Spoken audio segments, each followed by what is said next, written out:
अपने स्थान खड़े कर जो लोग ताली बजा के स्वागत करते हैं पृथ्वी जी का।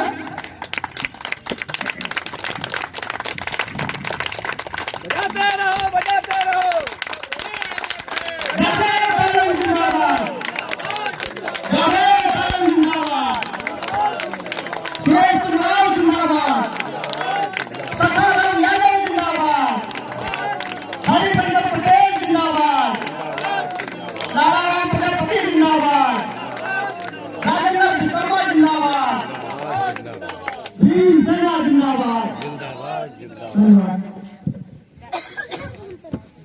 धन्यवाद। इस सभा का संचालन कर रहे भीमसेना के संस्थापक डॉक्टर सनाउल्लाह खान साहब, इस सभा में आए हुए विशिष्ट अतिथि माननीय सुरेश चंद्र राव जी, माननीय प्रेम शंकर कुशवाहा जी, माननीय डॉक्टर विजय प्रकाश भारती जी, माननीय डॉक्टर शीला भारती जी, माननीय भीमराव गौतम जी, माननीय विजय बहादुर गौतम जी, माननीय नरेंद्र कुमार गौतम जी, माननीय प्रेम निकाल्टी जी, माननीय आरबी बोस जी, माननीय प्रफुल्ल कैथवाल जी और इस सभा की जो अध्यक्षता अभी करेंगे, जिनके हाथ में अध्यक्षता सौंपी गई है, भाई सखाराम यादव जी। साथियों, बहुत देर से मैं बैठा हुआ तमाम वक्ताओं की बातों को सुन रहा था और चूंकि सबसे आखिरी का वक्ता मैं हूं, तो आखिरी के वक्ता होने का एक नुकसान ये होता है कि उनसे पहले के जितने वक्ता होते हैं वो सारी बातें कह चुकते हैं, तो आखिरी वक्ता के पास कुछ बचता नहीं है कि वो कुछ नई चीजें बताए। लेकिन फायदा भी एक होता है कि आखिरी वक्ता को कुछ सोचने समझने की जरूरत नहीं पड़ती है। जो पहले के वक्ता बोले रहते हैं उसी में से थोड़ा थोड़ा सत्ता लेके आखिरी वक्ता अपनी बात कह देता है।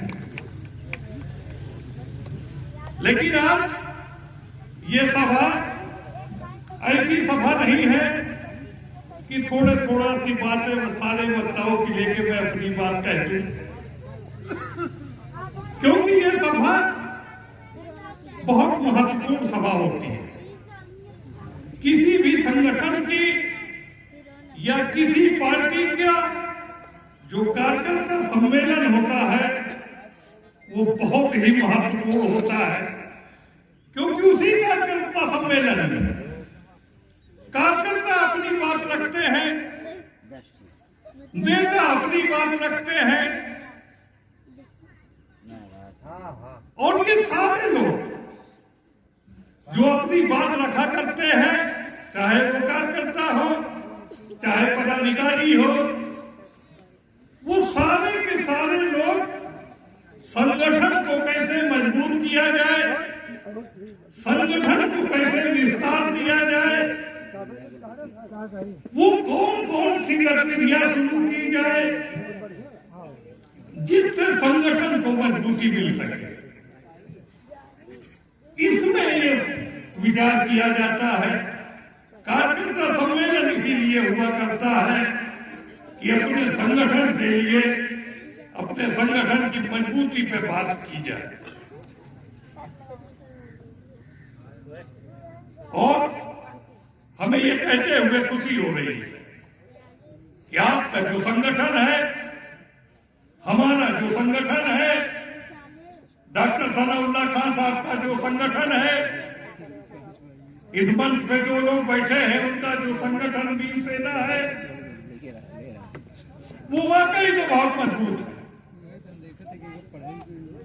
अगर उसकी मजबूती का एहसास इसी बात से होता है कि अगर वो इतना मजबूत ना होता तो आप तमाम लोग 11 बजे सुबह से यहाँ बैठे हैं और 4:30 बजने जा रहा है, उसके बाद भी आप बगैर पानी, बगैर चाय, बगैर नाश्ते के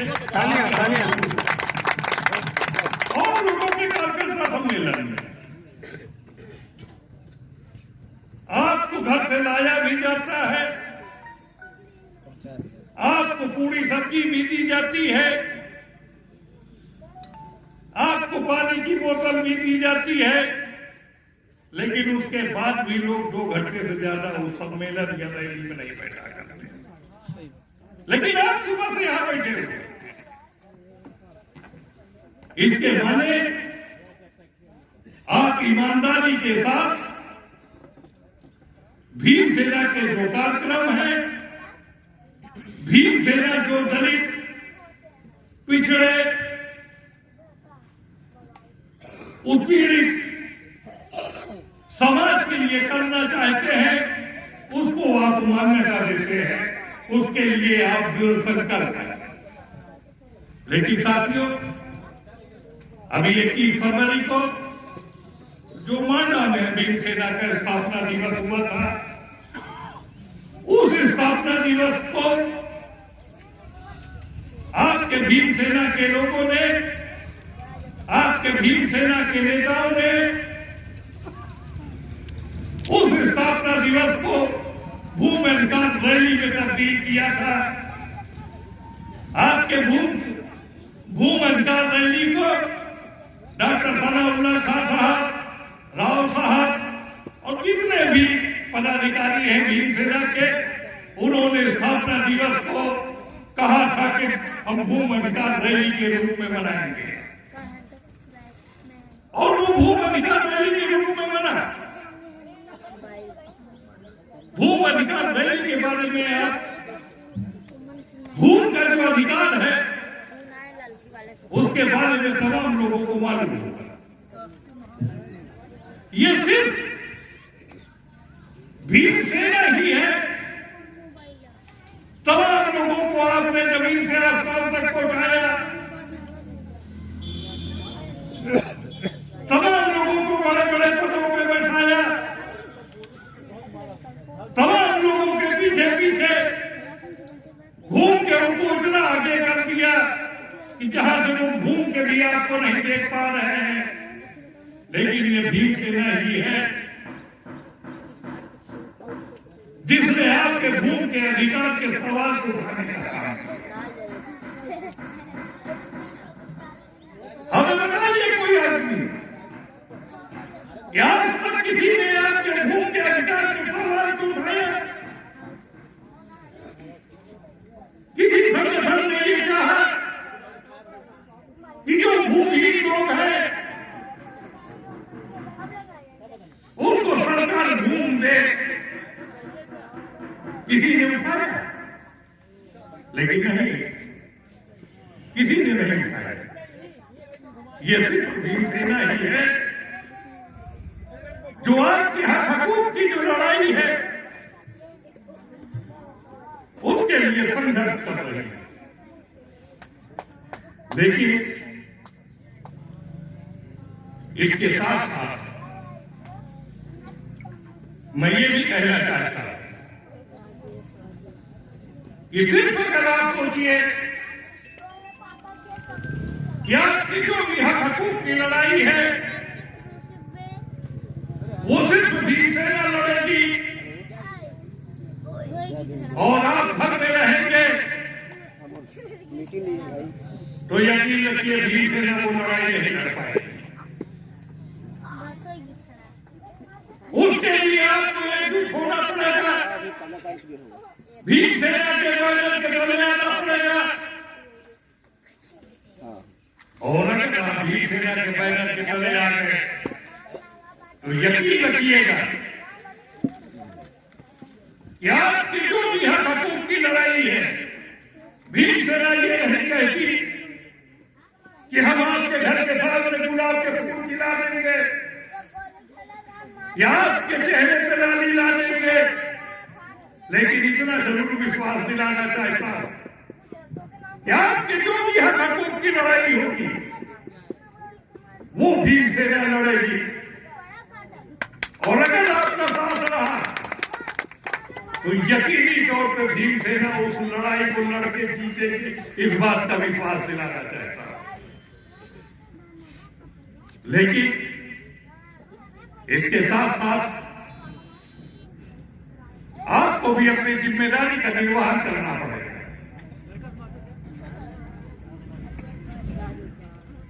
आपको भी भीमसेना के प्रति अपने दिल में जुनून पैदा करना पड़ेगा। आपको तमाम लोगों को, तमाम मंत्री समाजों को इस भीमसेना के साथ जोड़ना पड़ेगा। जब तक, और हमें खुशी है, हमने देखा उस दिन मार्डर में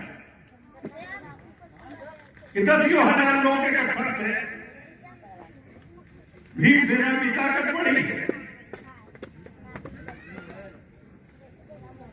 लेकिन अगर सारे के सारे लोग ये सोच लेते हैं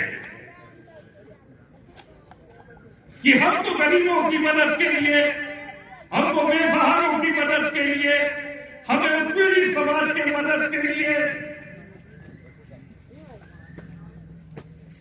उनकी मदद करना है, तो आपको तमाम लोगों को भीमसेना से जोड़ना पड़ेगा। क्योंकि जब तक आपकी ताकत नहीं होगी, जब तक शासन और प्रशासन के लोग आपकी ताकत को नहीं देखेंगे, तब तक उनके दिल के अंदर डर नहीं पैदा। और ये सिर्फ मैं आप लोगों से ही बात नहीं कर रहा हूं, मैं ये नहीं कह रहा हूं कि सिर्फ आप ही लोग जोड़ लिया और हम लोग कोई बहुत बड़े आदमी है, हम कुछ नहीं करेंगे। यकीन रखिए, अभी इस मंच पर इलाहाबाद हाईकोर्ट के सीनियर एडवोकेट मिराज खान साहब, और आज किसी कारण से चूंकि हाईकोर्ट में एजुकेशन चल रहा है, हाईकोर्ट बंद पड़ा है 15 दिन से, शिक्षा अधिकरण के सवाल पर हाईकोर्ट की बेंच को वहां लखनऊ शिफ्ट किया जा रहा है। नहीं तो उनके senior vice president high court bar association के जमीन आदमी साहब भी आ रहे,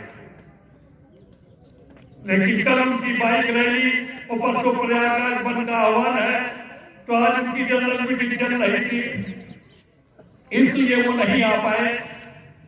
लेकिन हमने उनसे भी आग्रह किया, इलाहाबाद हाईकोर्ट के अंदर, इलाहाबाद के दहली में हजारों हजार वकील इस उपेक्षित समाज के हैं, और इन लोगों के साथ उन लोगों का प्रेम भी है। हाईकोर्ट बार एसोसिएशन के इतिहास में पहली बार इतना नौजवान, और वो भी अल्पसंख्यक समुदाय का आदमी, सीनियर वाइस प्रेसिडेंट का चुनाव किया। हमने उनसे भी आग्रह किया है, और उन्होंने भी कहा है कि हम बहुत जल्दी ही एक एडवोकेटों की मीटिंग करेंगे, और उसमें आप लोगों को बुलाकर हमारी कोशिश होगी कि हम एडवोकेट को भी भीमसेना से तबाह जोड़ दें। और बहुत जल्दी ये होने जा रहा है।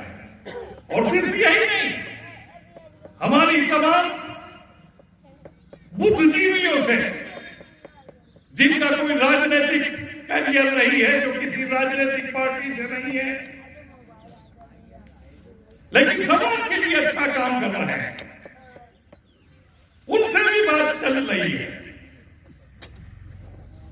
उनसे भी मैं आग्रह कर रहा हूं कि भीमसेना बहुत अच्छा सामाजिक काम कर रही है, इस भीमसेना से जुड़िए आप लोग, क्योंकि अब आपको अपने संगठन को विस्तार देना है।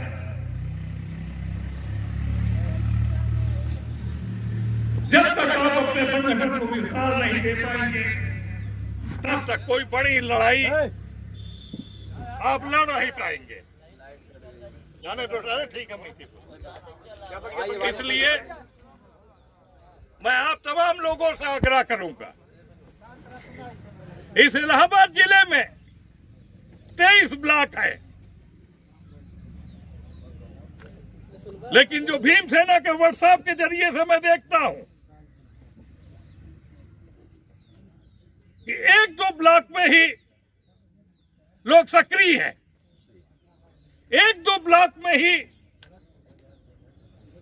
दिन में 2-2, 3-3 मीटिंगें करते हैं। तो मेरा आग्रह है तमाम लोगों से कि सिर्फ 1-2 ब्लॉक में मीटिंग करने या वहां के लोगों को जोड़ने से काम नहीं चलेगा। आपका संगठन बहुत व्यस्त होता चला जा रहा है। कम से कम ब्लॉक के जो पदाधिकारी हैं, ब्लॉक स्तर पे अपने कम से कम लोगों को जोड़ने का काम करें और आगे पीछे हुआ ना जाए। जो उनको जिम्मेदारी मिली है ब्लॉक स्तर की, वो अपने ब्लॉक स्तर पे कम से कम काम करें। बस इसी के साथ आप लोग भी सुबह से बैठे हुए हैं और आपको एक बार फिर मैं धन्यवाद देना चाहता हूं कि आप सुबह से लेकर शाम हो गई अभी तक बैठे हुए हैं। इसके लिए आपको बहुत बहुत धन्यवाद। लेकिन यकीन रखिए कि जिस भीमसेना के लिए आप यहां बैठे हुए हैं, वो भीमसेना के लोग इससे ज्यादा समय आपके हक हकूक की लड़ाई में देंगे। इसी के साथ मैं अपनी बात समाप्त करता हूं। धन्यवाद। धन्यवाद मुख्यमंत्री जी।